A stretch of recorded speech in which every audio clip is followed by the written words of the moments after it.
lions and baboons aren't just wandering into African cities anymore. They're turning into a full-blown crisis. Each year, millions of these aggressive animals clash with people, and managing the problem is far from simple. What's fueling this surge in encounters? And what toll is it really taking on communities trying to survive alongside them? Let's dig deeper and find out. Love hearing stories like this? Don't forget to hit that subscribe button and stick around for more eye-opening adventures. Imagine walking through the forests of South Africa, completely unaware that a set of sharp eyes is locked on you. Baboons, with bone-crushing jaws and lightning-fast reflexes, are never far behind. These primates share about 91% of their DNA with humans, which makes their behavior alarmingly unpredictable, and all the more dangerous. Spot one baboon, and chances are there's a troop of 30 to 50 lurking in the shadows, ready to rush in as backup. What makes these encounters even more dangerous is their scavenger instinct. Constantly searching for food, baboons will snatch anything edible straight from your hands. Push back, and the conflict can escalate instantly. Experts caution, never make eye contact, never run, and never bare your teeth. Baboons read that as a direct threat, and they'll attack without hesitation. The safest strategy is simple: drop something to distract them, then retreat slowly and carefully.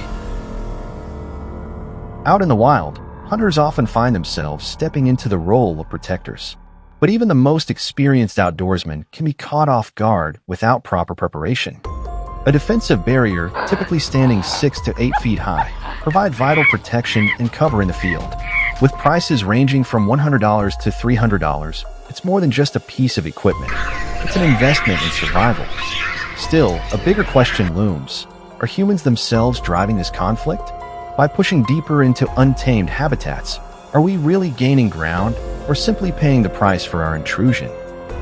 To protect hunters, modern barriers are engineered with advanced materials that reflect sunlight, withstand brutal winds, and deter aggressive predators. But make no mistake, hunting baboons in Africa is far from routine. Securing a big game permit is only the beginning. The real test comes in navigating rugged terrain, anticipating dangers, and respecting the unpredictable forces of nature. Baboons, with their speed, intelligence, and cunning behavior, turn every hunt into a high-stakes challenge.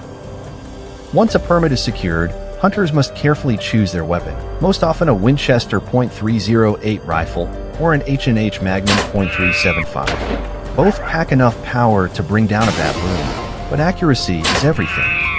One wrong move doesn't just cost you the hunt, it can land you in the hospital. In Africa's Kruger National Park and Hengi National Park, hunting pressure peaks each year, especially during the dry months from November to March. To keep wildlife in check, strict regulations limit how many baboons can be taken and enforce ethical hunting practices. By 2024, these control efforts had reduced populations to the hundreds, restoring balance to fragile ecosystems and shielding farmland from destruction. The impact reached far beyond conservation. Places like Limpopo province even experienced stronger agricultural yields and a welcome boost to their local economies as a result. Hunting traditions are changing. The thunder of gunfire is increasingly being replaced by the whisper of a bowstring, as more hunters trade rifles for bows and arrows. In the African wilderness, this shift brings hunters face-to-face with baboons armed with nothing more than handcrafted arrows. Each arrow carries a carefully designed lure, a mix of corn, gelatin, and fermented fruit, meant to draw the animals close enough for a clean shot. Out in the bush, every second is a test of patience. One wrong sound or sudden movement can end the hunt before it begins, and the tension builds until the perfect shot finally appears. Yet, bow hunting sparks fierce debate. Critics argue it can lead to unnecessary suffering, raising difficult ethical questions about whether this ancient method has a place in today's wildlife management, or in the ongoing fight to control invasive species. In some regions, sterilization has been tested as an alternative to hunting. On paper, it sounds like a humane solution, but in practice it requires strict government oversight and comes with staggering costs. Whether this method can ever fully replace traditional hunting, or if the cycle of conflict will simply continue, remains uncertain.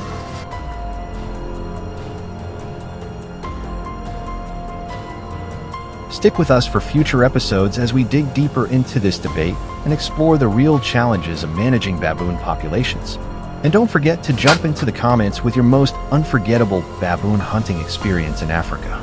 Share this video with friends who love the outdoors and adventure, and help keep the conversation going.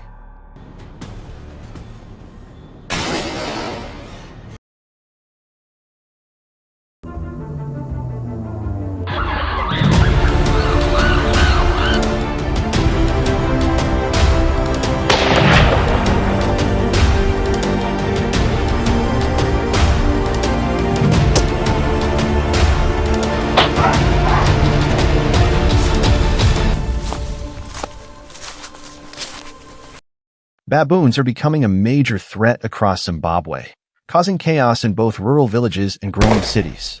From the fields of Matabeleland south to the edges of Bulawayo, they tear up crops, attack livestock, and even push their way into homes.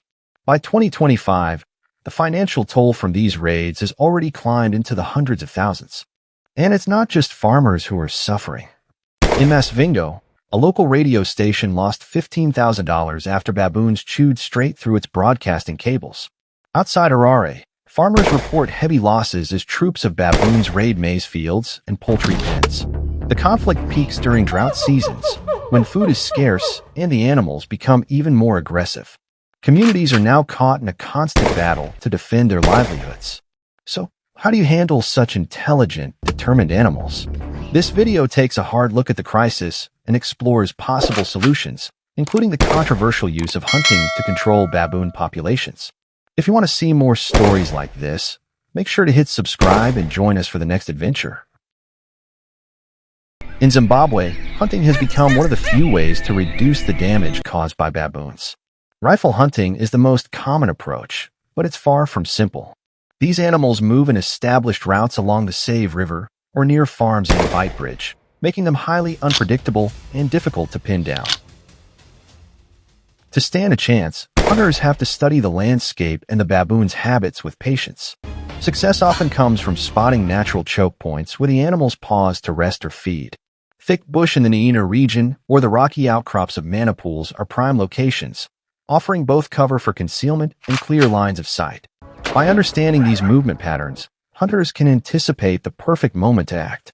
The choice of firearm plays a huge role in a successful hunt. In Zimbabwe, popular calibers include the .223 Remington, .243 Winchester, and 6.5 mm Creedmoor. These rounds strike a balance between accuracy and stopping power, while keeping recoil manageable. Semi-automatic rifles are often favored when quick follow-up shots are needed during chaotic encounters. In contrast, bolt-action rifles prove more effective in wide-open areas like Lake Kariba, where hunters may need to take steady, long-range shots that stretch hundreds of yards. But the rifle is only as good as the skill behind it. Scopes must be precisely dialed in and trigger control practiced until it becomes second nature. A solid shooting position is critical, whether it's a bipod or the flat surface of a rock in the Karedzi region, to keep the rifle steady. Once a troop of baboons comes into view, hunters may only have a few seconds to act. Side or rear angles are often the most effective, giving the best chance for a clean shot.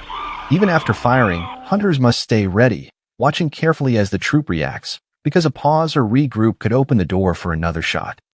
The hunt doesn't end with the first shot. Every step that follows brings new risks.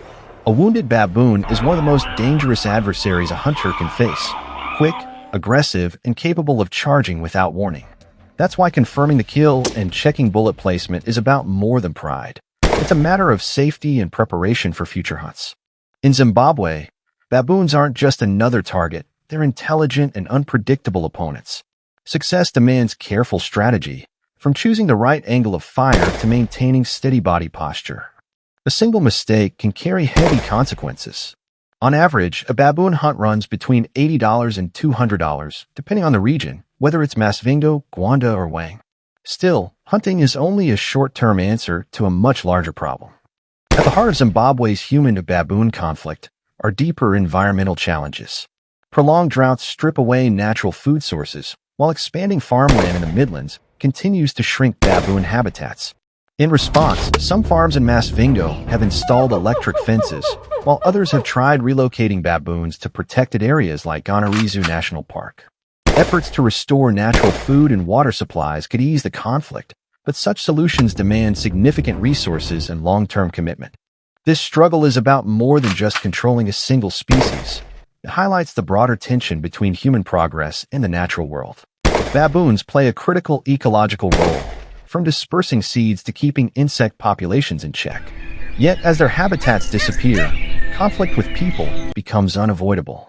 Hunting may provide short-term relief, but lasting stability will only come through conservation efforts and sustainable land management across Zimbabwe. The real challenge is finding a way to protect human livelihoods without wiping out the baboons that share the land. Solving this conflict will take more than the efforts of hunters or farmers alone.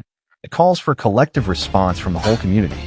The path forward lies in balance, combining effective population control with long-term conservation. Only then can Zimbabwe safeguard its farmland while preserving the ecosystems that future generations will depend on. At the end of the day, the fight against baboons in Zimbabwe is not just about pulling the trigger. It's about responsibility, respect, and balance. Hunting can help reduce immediate damage, but true solutions come from smarter land management, conservation, and community cooperation. Every shot taken should carry the lesson that wildlife, no matter how destructive, is still part of a larger ecosystem we all rely on. As hunters and farmers, the goal isn't simply to win a battle today, but to secure a future where people and nature can coexist. If you found this story meaningful, make sure to subscribe and stay tuned for more powerful hunting stories, survival challenges, and real lessons from the front lines of human-wildlife conflict.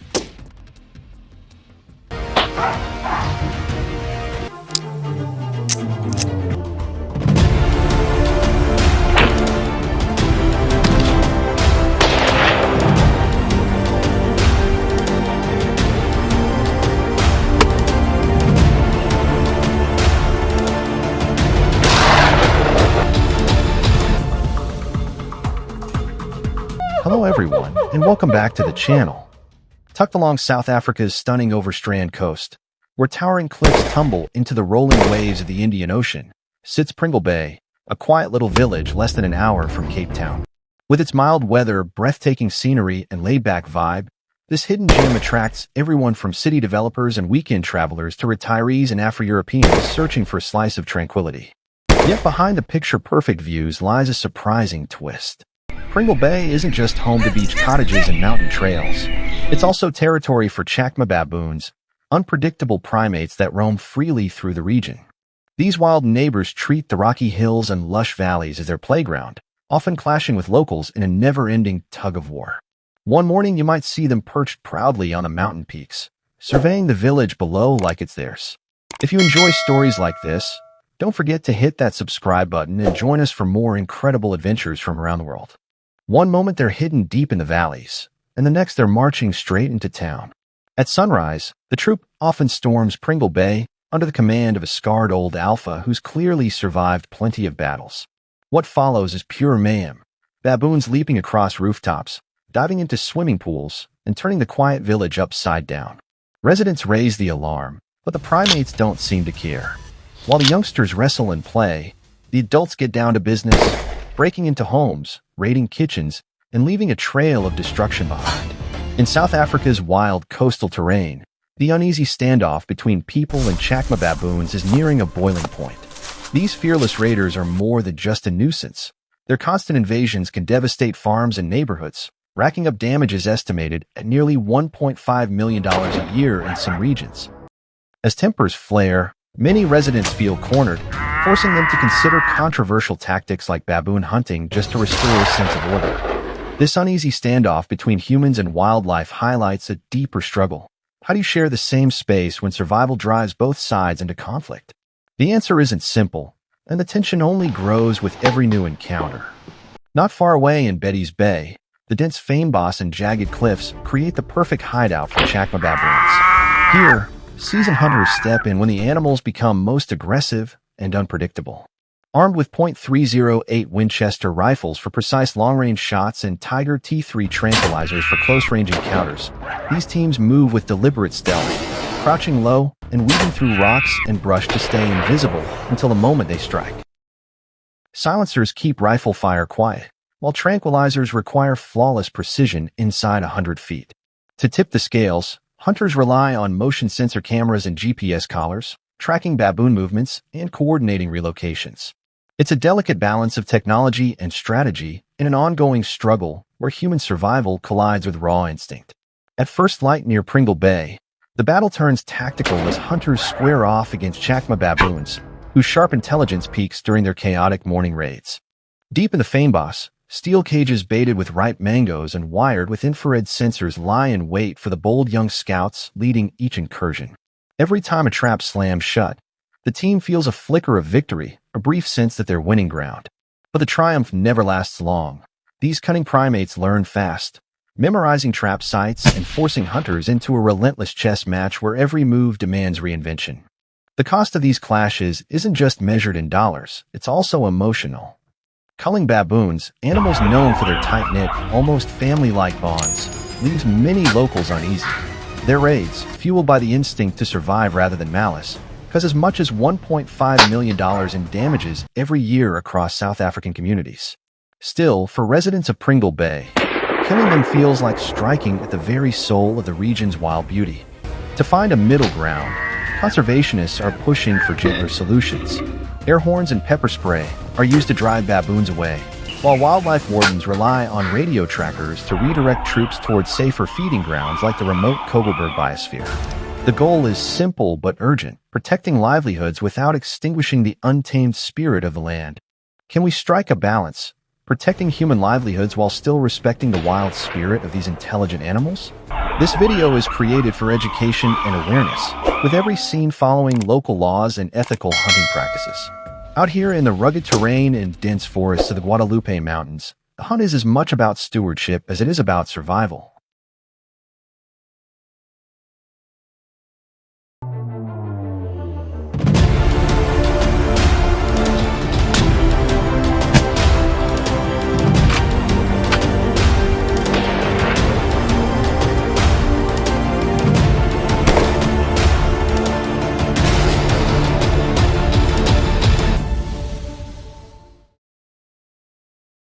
Gunshots have echoed through the air, and for good reason.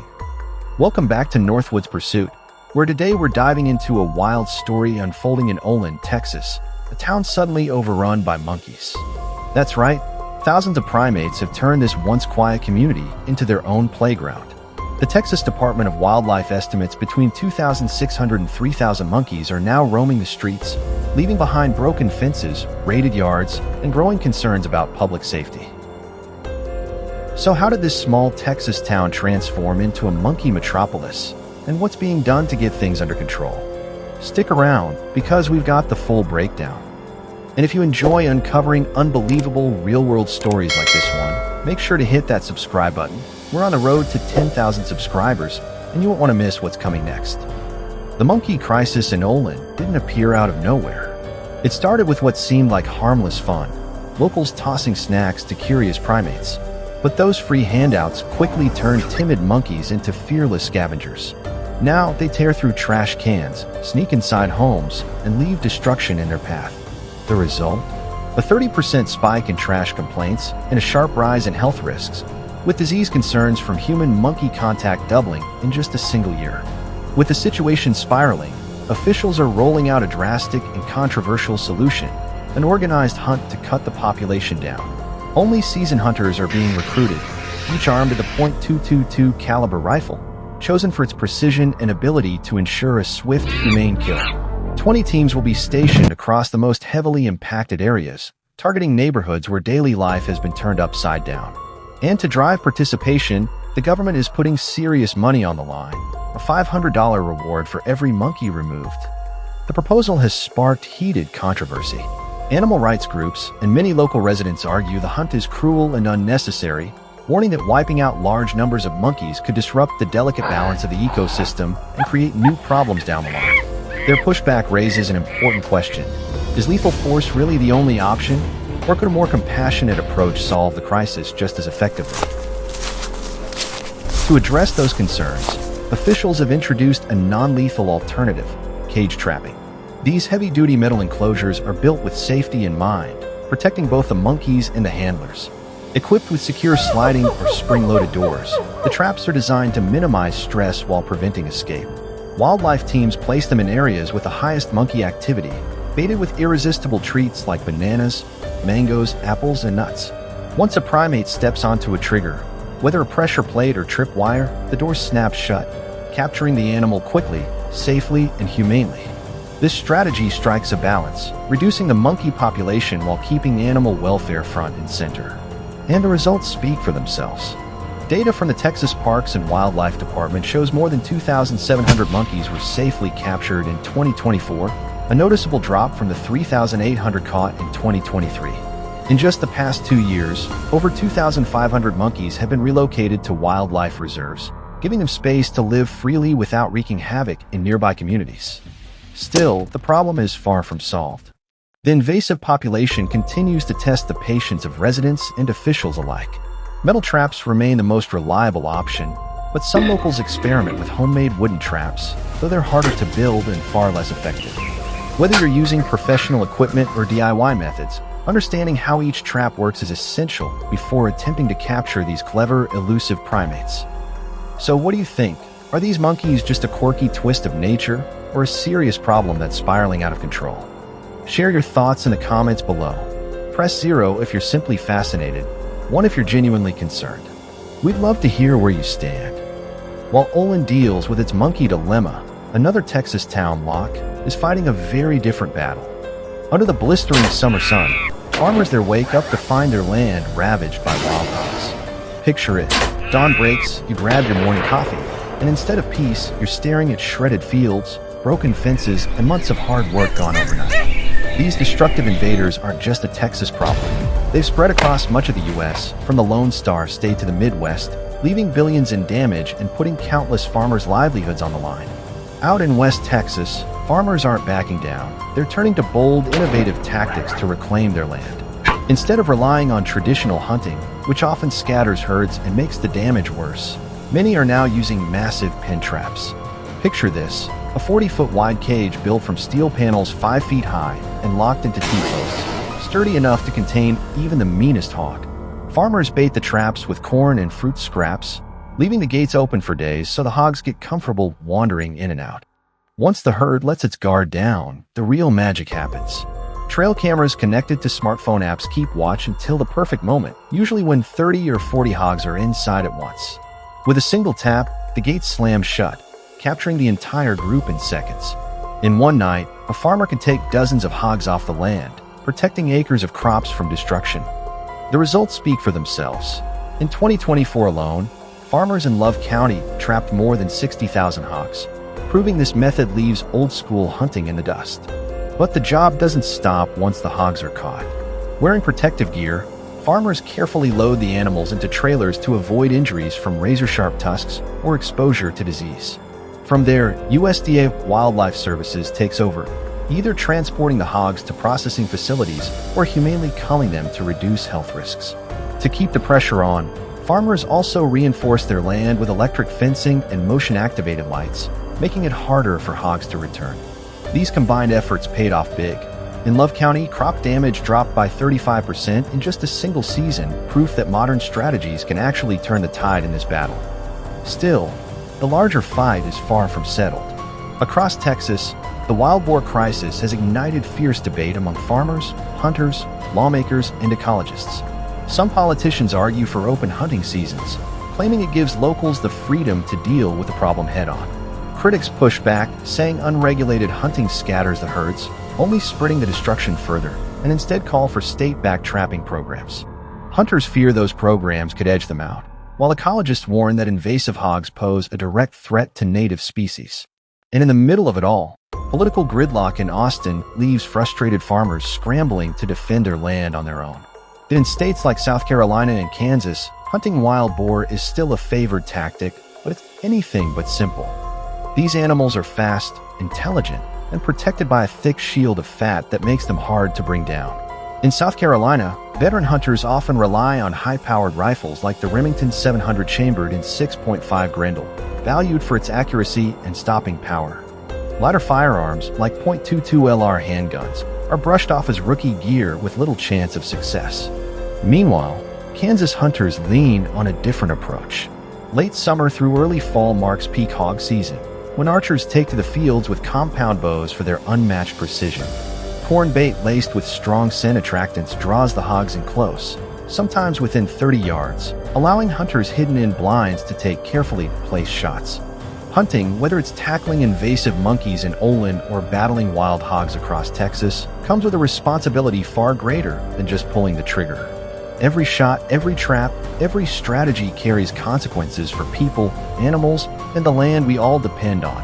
That's why true hunters value more than just the chase. They respect ethical practices, humane methods, and the balance of nature itself.